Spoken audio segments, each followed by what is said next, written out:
কেন্দ্রীয় সরকারের যে সংশোধিত ওয়াকফ আইন সেই আইনের বিরোধিতা করে ৭৩টি যে মামলা সুপ্রিম কোর্টে সেই মামলার যে নির্দেশ সেই নির্দেশের দিকে যদি আমরা তাকাই তাহলে এর ওপর মানে এই আইনের ওপর সুপ্রিম কোর্ট কোনো স্থগিতাদেশ দিল না এবং সুপ্রিম কোর্ট স্থগিতাদেশ যেরকম দিল না কিন্তু তারপরেও বেশ কিছু বিষয় সুপ্রিম কোর্ট উল্লেখ করেছে যেগুলো নিয়ে আলোচনা করা ভীষণ রকম জরুরি। আমরা এই বিষয়গুলো নিয়ে আরো বিস্তারিত আলোচনা করার চেষ্টা করব। আমার সঙ্গে এই মুহূর্তে সরাসরি যোগ দিয়েছেন কলকাতা হাইকোর্টের বিশিষ্ট আইনজীবী সেলিম শেখ। কথা বলবো তার সঙ্গে। সেলিম দা, আপনাকে স্বাগত আজ তাক বাংলায়। সেলিম দা, আপনার কাছে যেটা আমি প্রথমে জানতে চাইবো, সুপ্রিম কোর্ট যেটা বলেছে যে যেটা ঘোষিত যে ওয়াকফ প্রপার্টি এখনো পর্যন্ত সেই ওয়াকফ প্রপার্টির ওপর মানে কেন্দ্রীয় সরকার ডিনোটিফাই করতে পারবে না। তার মানে এই যে আইন বলবৎ হয়েছে সেই আইনটা প্রযোজ্য হবে না ঘোষিত যে সম্পত্তি তার উপর।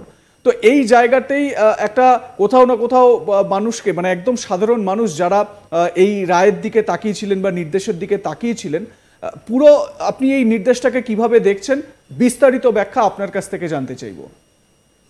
দেখুন, ওয়াকফ আইনটা হচ্ছে যে কোন প্রপার্টি ওয়াকফ কোন প্রপার্টি ওয়াকফ নয়।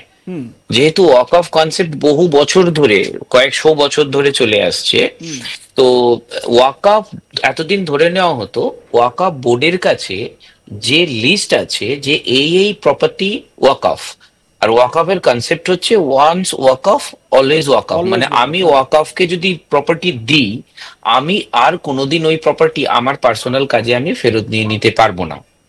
তো স্বভাবতই তাহলে এরকম বহু প্রপার্টি আছে যেগুলো ভার্বালি ওয়াকফকে দিয়ে দেওয়া হয়েছে এবং ওয়াকফ সেই প্রপার্টি গুলোকে ম্যানেজমেন্ট বা যা যা আছে তাই তাই ওয়াকফ বোর্ড করছে এবং ওয়াকফ বোর্ড ওয়াকফ ট্রাইব্যুনাল এবং সেই ট্রাইব্যুনালের এগেনস্টে যদি কোনো গ্রিভান্স থাকে তাহলে হাইকোর্ট সুপ্রিম কোর্টে গিয়ে ভারতবর্ষের সমস্ত কিছুই ম্যাচ করছে, এই ব্যাপারটাতে কোনো অসুবিধা নেই।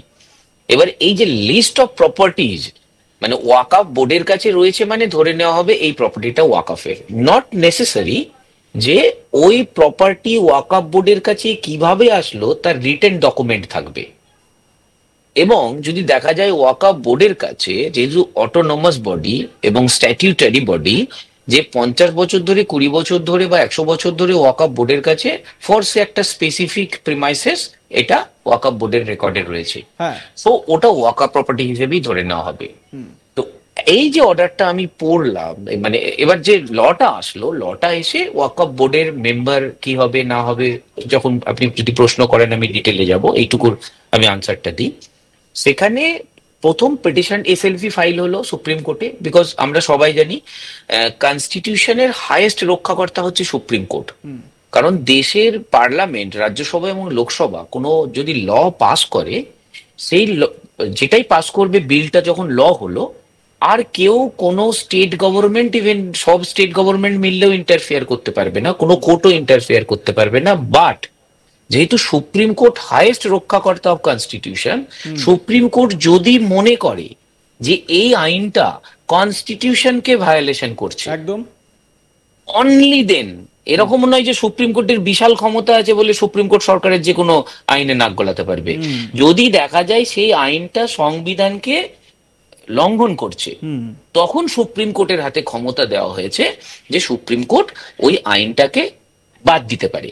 তো এই বাদ দেওয়ার জন্য যখন যাওয়া হলো, একটা পক্ষ যখন মনে করলো যে আইনটা অসাংবিধানিক, তখন প্রথমে সুপ্রিম কোর্ট এখন সেই স্টেজটাই আছে, সেটা হচ্ছে এসএলপি অ্যাডমিশন, যে সুপ্রিম কোর্ট মামলা শুনবে কি শুনবে না এটা একটা বড় সাবজেক্ট। কারণ সুপ্রিম কোর্টে সমস্ত কিছু গেলেই যে শুনবে তার ভ্যালুয়েবল সময় নষ্ট করবে তা নয়।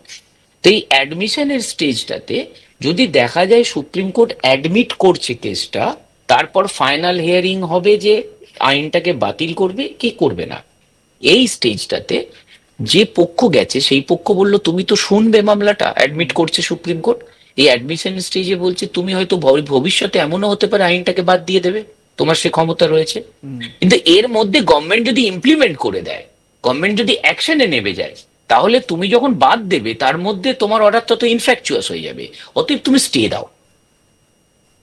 তখন Supreme Court was bit inclined to grant stay type, এরকম একটা কনসেপ্ট সুপ্রিম কোর্টের কাছ থেকে আসছিল। তখন স্টেট মানে সেন্ট্রাল গভর্নমেন্ট স্টেট বলছে যে তোমাকে স্টেটা অফিসিয়ালি এখন দেওয়ার দরকার নেই, তুমি যে কারণে স্টে দিচ্ছ যাতে এই কাজগুলো আমি নতুন আইন মেনে না করি, সেগুলো আমি নেক্সট 7 days আমাকে টাইম দাও, আমি রিপ্লাই ফাইল করব। আর এই 7 days তুমি স্টে দিলেও আমি নতুন লটাকে এনফোর্স করতে পারবো না। উই আর প্রমিসিং যে আমি এগুলোকে এফেক্টে দেব না। এই জায়গাটাই সুপ্রিম কোর্ট এক্স্যাক্টলি না এইটুকু জায়গা নোট করলো। আমি কি 5-6 লাইন অর্ডারের পোর্শন পড়বো?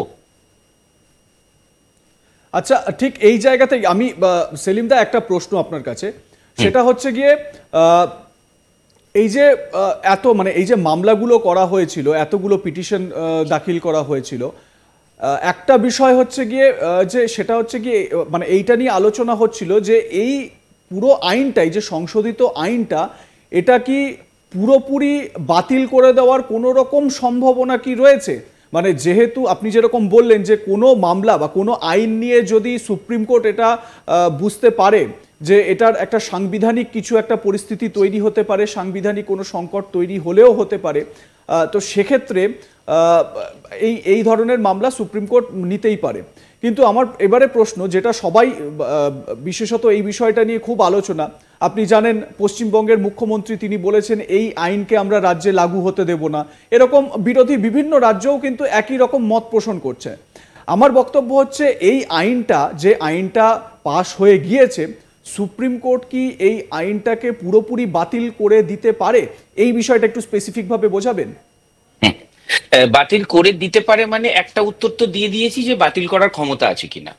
মানে আপনার বক্তব্য যে বাতিল করার মতন মেরিট আছে কিনা। আমি এক্স্যাক্টলি, খুব সুন্দর প্রশ্নটা, আমি এটার উত্তর আপনাকে আমি দেবার চেষ্টা করছি। তার সঙ্গে আমি একটা কথা শুধু এটা বলে শুরু করব যে আমরা 150 কোটির দেশ, কিন্তু সেই 150 কোটির দেশের সুপ্রিম কোর্টে এমন একটা জিনিস নিয়ে সময় নষ্ট হচ্ছে যে জিনিসটা শুধু একটা সেক্টরের, একটা স্পেসিফিক রিলিজিয়নের জন্য।